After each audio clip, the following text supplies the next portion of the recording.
On today's Locked On Thunder podcast, we are joined by NBA veteran Antonio Daniels to break down the latest news regarding your Oklahoma City Thunder, as Chet Holmgren might have a ligament damage issue with his foot. What does that mean for Chet Holmgren's future? What does that mean for this Thunder season? We have an NBA veteran's opinion on all of this on today's Locked On Thunder podcast, your teams every day. You are Locked On Thunder, your daily Oklahoma City Thunder podcast. Part of the Locked On Podcast Network, your team every day.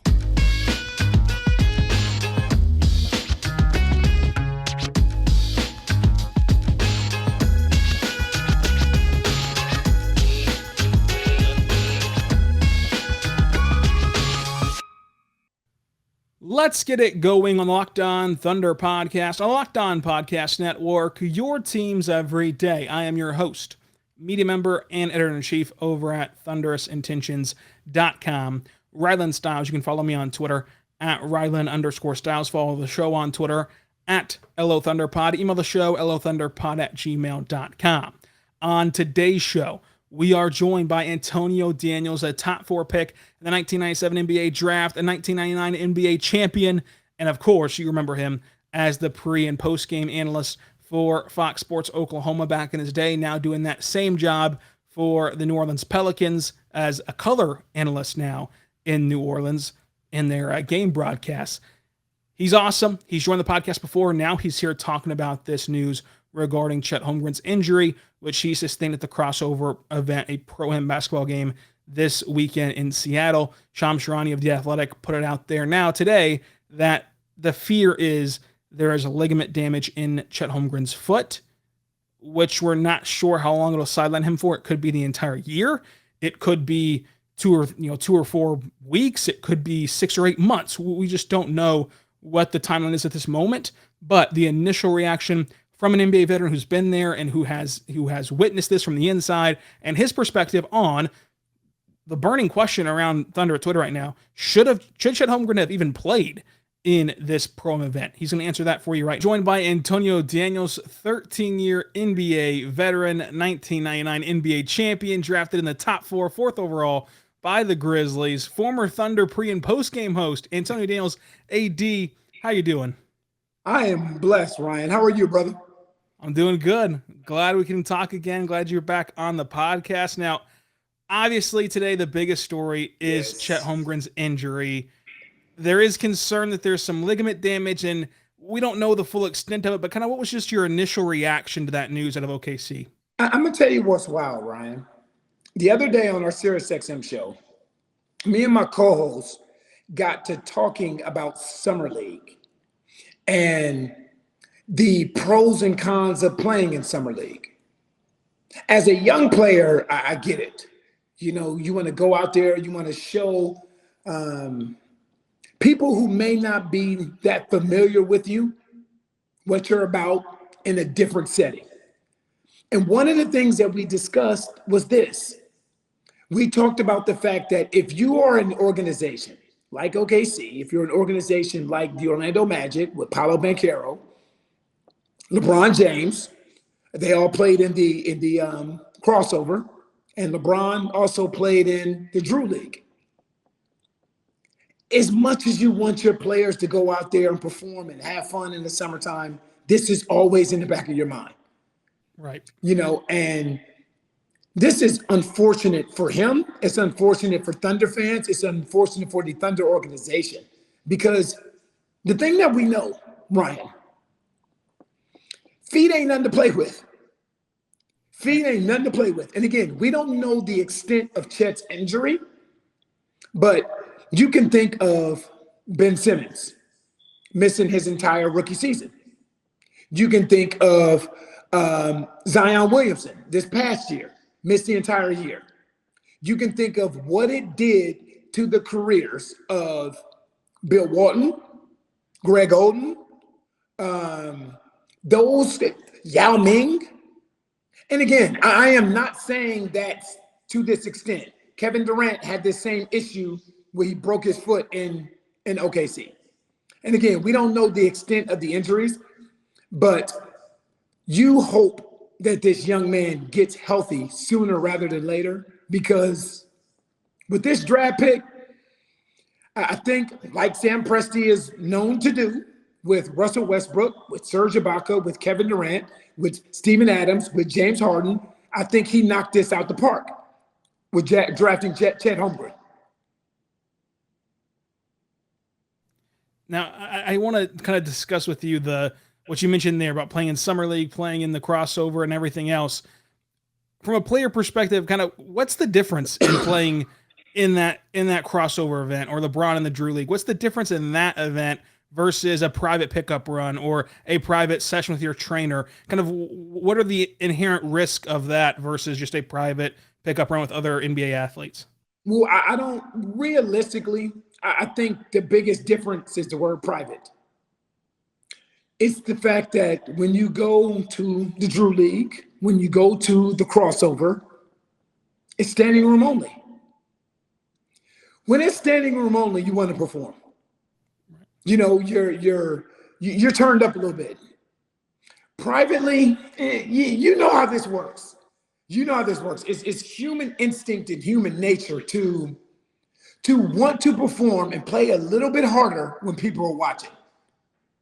You know, again, and I get the argument from someone out there that is saying this can happen to anybody at any time, because that's true. You know, you think of guys like Klay Thompson. He got hurt working out.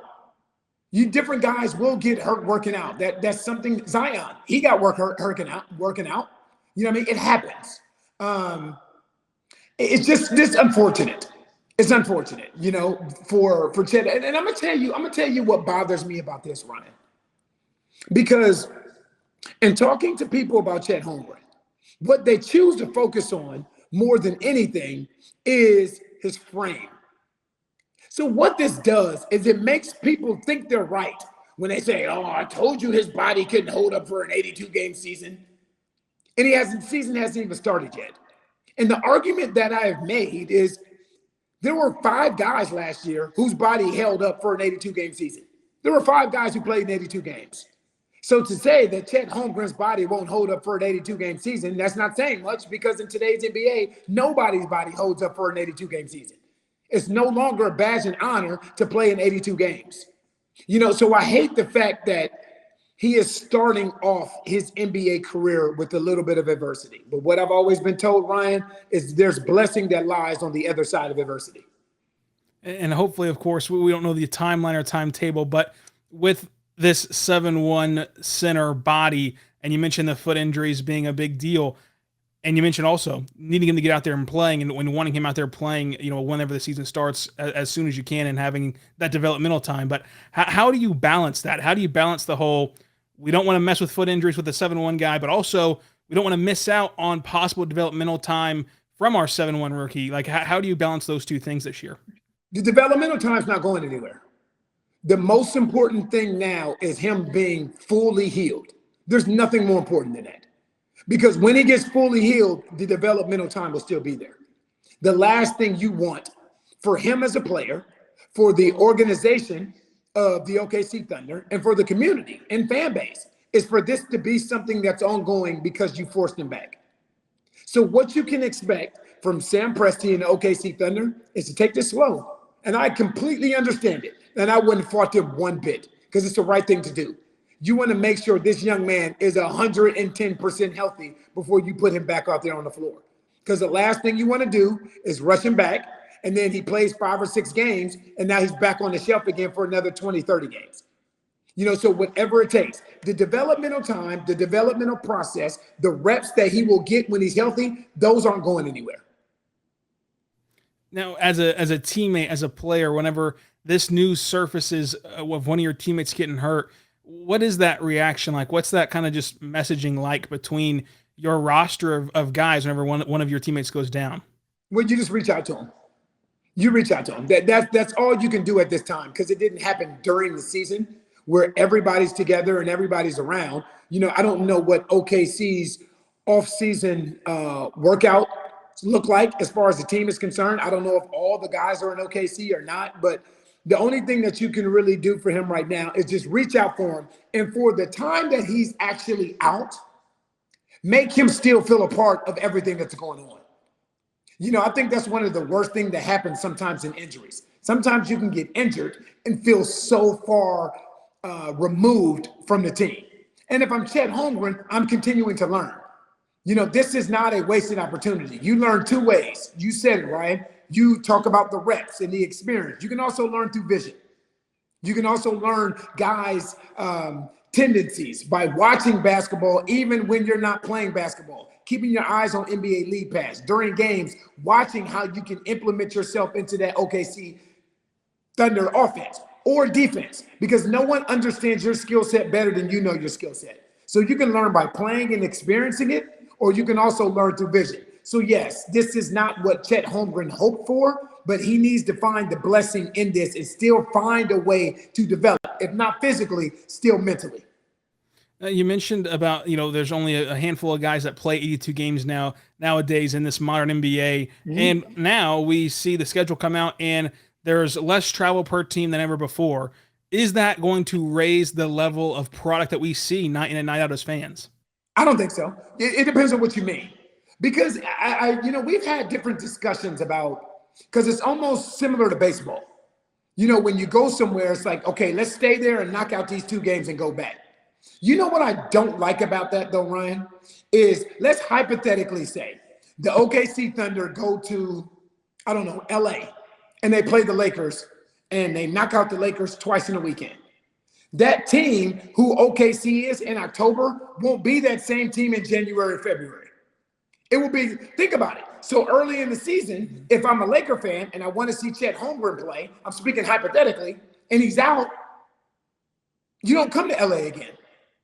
You know what I mean? So now they're knocking some of these travel out, and I completely understand why. With everything that happened with the global pandemic, with COVID, I get it. I'm not complaining about it. I'm just talking about the pros and cons of it.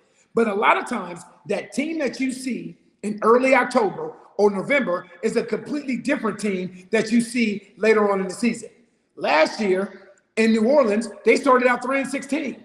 We know what the rest of the season looked like. They ended up making the playoffs and pushing Phoenix to 6 games. So that if you were able to see New Orleans in the beginning of the year, that team that you saw at the end of the year, you're talking about 2 completely different basketball teams. So what I think you miss out on a lot of times traveling that way is getting an opportunity to see the developmental growth, especially of young basketball teams. In the schedule talk too, as a player, did you ever, kind of have a preference on how your schedule started, or was it just kind of all routine based and you didn't care about playing contenders early? Because the Thunder started with the first 11 games. They play, the Bucks twice. They play the Clippers twice. They play the Timberwolves twice. All these contenders so early. Kind of what does that do to the start of your season? Listen, Ryan, I think that matters. Last year, I believe it was Golden State. They were in the middle of, in the first 2-3 weeks of the season, they had like an 8 or 9 game homestand. What that does is that gives you an opportunity to get off a great start and build confidence. But it can also work in the other way. You just talked about the fact that the OKC Thunder, they have Milwaukee twice and they're playing all these contenders. Imagine what that could do to the mental capacity of a young basketball team. You get off to a great start. You get off and you're 6-0 or you're 7-1. What that does for you guys collectively. Now, reverse it. You get off and you're 1-8 and you're 1-9 because your schedule is you're playing all the top teams. What that does to your confidence now moving forward. I am a firm believer that first 10 to 15 games and the way that schedule is structured, yes, that matters. Matters big time, especially to young basketball teams. Now, did you have a preference either or even notice whenever you were on national television? Because the Thunder make their first return to true national prominence when they play on TNT one game this year. Did those TNT, ABC, ESPN games, NBC games kind of move the needle for you? So I'm going to give you the politically correct answer. No, not at all. I had no idea. Yes, Yes. So let me tell you what you do, Ryan.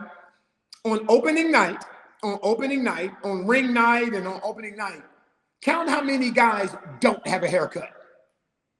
Everybody will have a fresh fade. Everybody will have a fresh fade. It's national TV. National TV means my mama watching, my cousin that's in another state, my grandparents, everybody else gets an opportunity to see you. Anybody, Ryan, who tells you they have no idea that it's on national TV and national TV games mean the same as all these other games, they're 100% lying to you. Hey, D, I appreciate the time I get you out on this. Training camp's coming up. What is just your favorite training camp memory or story you want to share? Well, I'll tell you what I loved about training camp, and I'll tell you what I disliked about training camp. What I loved about training camp, honestly, is it just, for me, is it signified another year in the NBA for me. That's what it meant for me. Like, man, I've been here for another year. So when you do, 12, 13 training camps, like, that means something. What you hate the most about training camp is you come in with 20, 22 guys, and then 3 days in, now you're down to 20. 5 days in, now you're down to 17. A weekend, now you're down to 15. So just coming in and constantly seeing guys that you thought were really cool, guys that you really got an opportunity to know and understand and meet their families, and they get waived and they have to, go play somewhere else, overseas, G League, or whatever it may be. Hey, D, I appreciate the time. We still love you here in OKC. Thank you. The love is mutual, brother. Thank you. I want to deliver an important message to you. Imagine that you are hanging out with some friends, you're putting a few back, and a few becomes a few too many. As the evening comes to an end and people start to head out, you think of calling for a ride. But nah, you live nearby. You can make it home okay. It's no big deal. What are the odds that you'll get pulled over anyway? And even so, what's the worst that could happen? Your insurance goes up, you lose your license, you lose your job, you total your car, you kill someone. Everyone knows about the risk of driving drunk. The results are tragic and often deadly. However, that still doesn't stop everyone from getting behind the wheel while under the influence. That's why police officers are out there right now looking for impaired drivers on our roads to save lives. So if you think you're okay to drive after a few drinks, think again.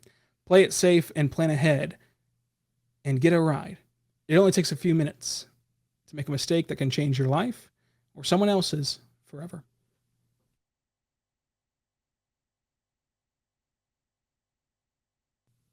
Well, you just heard from Antonio Daniels, an NBA veteran, NBA champion, of course, pre- and post-game host for the Thunder for a long time now, doing color commentary for the New Orleans Pelicans.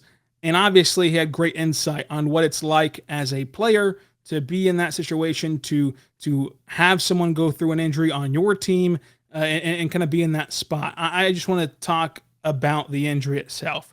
Obviously, this is not the news that anyone wanted or even expected. I mean, you look at that injury, you look at what happened to Chet Holmgren on video this weekend at the crossover.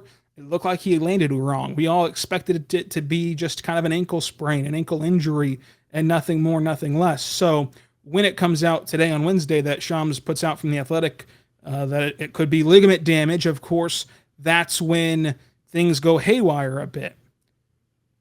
Let's just take this piece by piece. Number one, do not let anyone tell you that this is because of Chet Holmgren's frame. This injury had nothing to do with him getting bullied or whatever the case is, or his frame. It's just a basketball injury. AD went over a lot of injuries, including Klay Thompson's. I mean, is it Klay Thompson's frame's fault that he hurt his knee?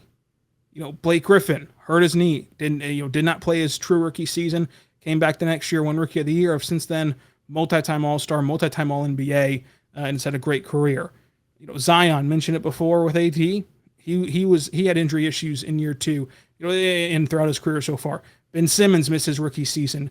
Greg Odom, of course, was plagued with injuries. And then, as he mentioned, KD, right here in Oklahoma City, broke his foot. We all saw that. We all lived it. But because it happened in year, 5 or 6 or whenever it took place, and we had already seen the track record of him being an MVP level player, we just didn't let it sway our opinion of him or his frame or anything about Kevin Durant. And that's the bottom line. None of us are doctors. None of us truly know what we're talking about whenever it comes to injuries. So someone asked me today, is this going to make Chet Holmgren injury prone? As a peek behind the curtain, I'll tell you what we're going to say in the media. if Chet Holmgren never gets hurt again, and this is his one injury of his whole career, it's going to be a footnote. It's going to be a footnote on his basketball card, and no one will bring it up again.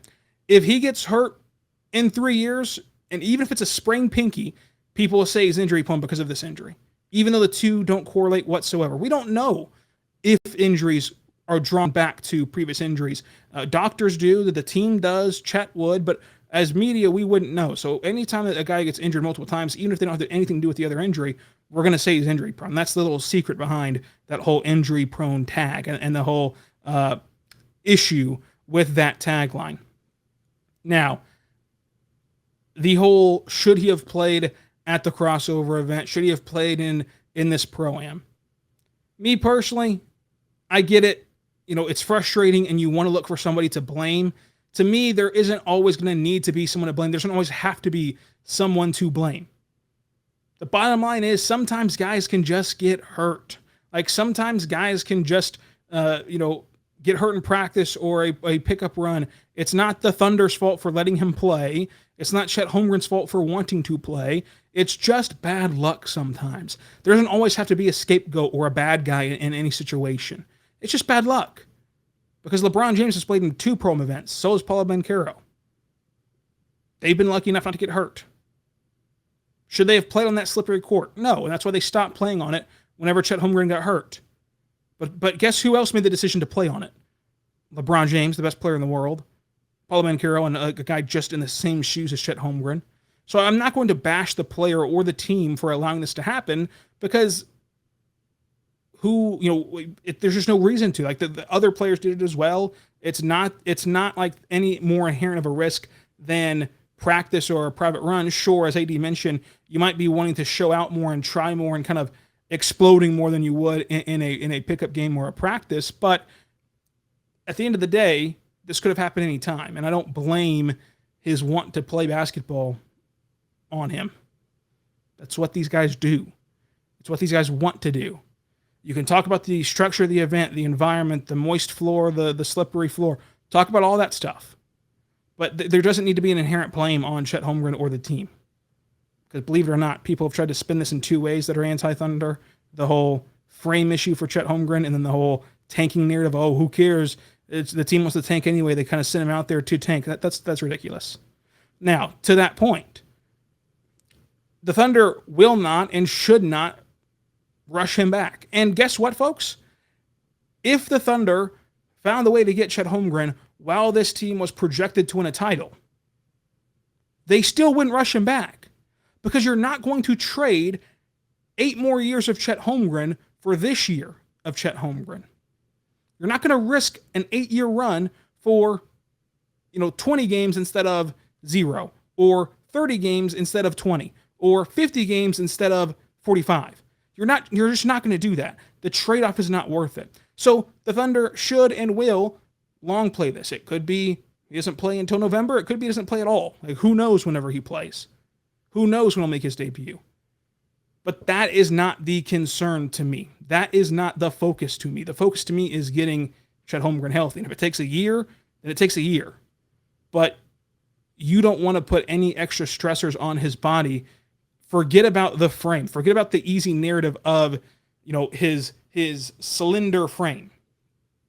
I don't care how much a 7'1" person weighs or what their frame looks like. If they're 7'1", you don't want to mess with foot injuries. You just don't. You don't want to push your luck. So coming up, let's talk about your reactions to Chet's injury and some questions that you have. But first, I want to tell you right now, our good friends over at BetOnline.net. It is the fastest and best way to bet on all of your betting needs. Find all your favorite sports and events at the #1 online source for odds, lines, and games. Find reviews and news of every sport, including MLB, NFL, NBA, NHL, combat sports, esports, and even golf. BetOnline continues to be the top resource for all of your live betting scores and podcasts. They have you covered this year. BetOnline is where the game starts. And folks, if you're like me and you only want to bet on basketball, you feel like that's your best shot to win some money, you can bet on basketball right now. You might be saying, how? How can I bet on basketball right now? Well, they've got future bets out right now, and you can take them up on their offers with everything under the sun. not only can you bet on opening night games already, which right now the Thunder are plus 9.5 against the Timberwolves on opening night, but you can bet on things like team regular season win totals and over-unders. The over-under projection for your Oklahoma City Thunder right now sits at over-under 26 games. Are they going to win over 26 games or under? You can bet on all that stuff at BetOnline, where the game starts.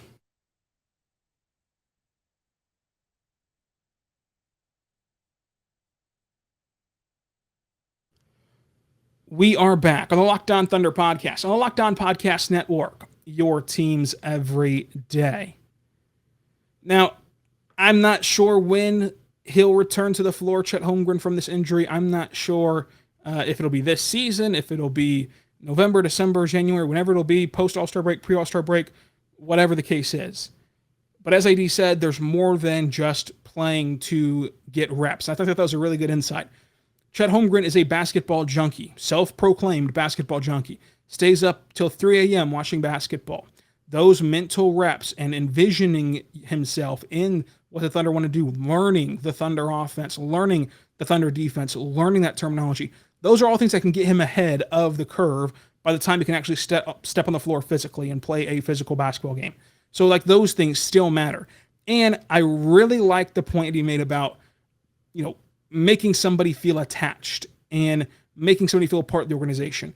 And I believe the Thunder do a very good job of this. And my evidence for that is not just blind homerism. It's the fact that last year, how many times did we see the Thunder send somebody down to the blue and then immediately call them back up with no intentions of playing them in that game that night?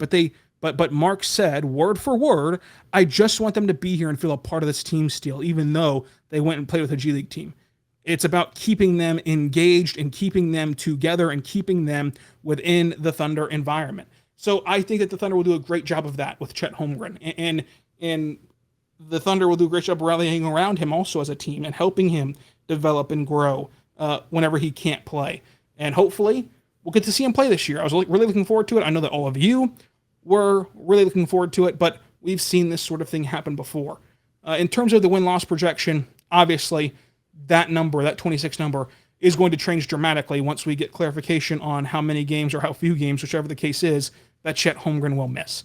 But let me know your opinion on this news from Shams Charania of The Athletic. Let me know what your initial reaction was to the news, how you're feeling about Chet Holmgren right now and the Thunder, and how much does your kind of interest in this season change based on this news? Because on lottery night, when the Thunder got the second overall pick, I felt like the buzz was at a peak. It was the highest it's been since the bubble, and the highest it's been since before that. I thought that the buzz was back in OKC, that the basketball fever was back in OKC. Does that change now with this injury? And who do you want to see step up? Is it just the fact of, hey, now it's going to be a starting five of SGA, Josh Giddey, Lou Dort, JRE, and Darius Bazley? Or do you want to see maybe Jalen Williams step up or any of these young pieces? Kind of what is your next course of action or questions regarding this Thunder team now as we look forward? Let me know that down below.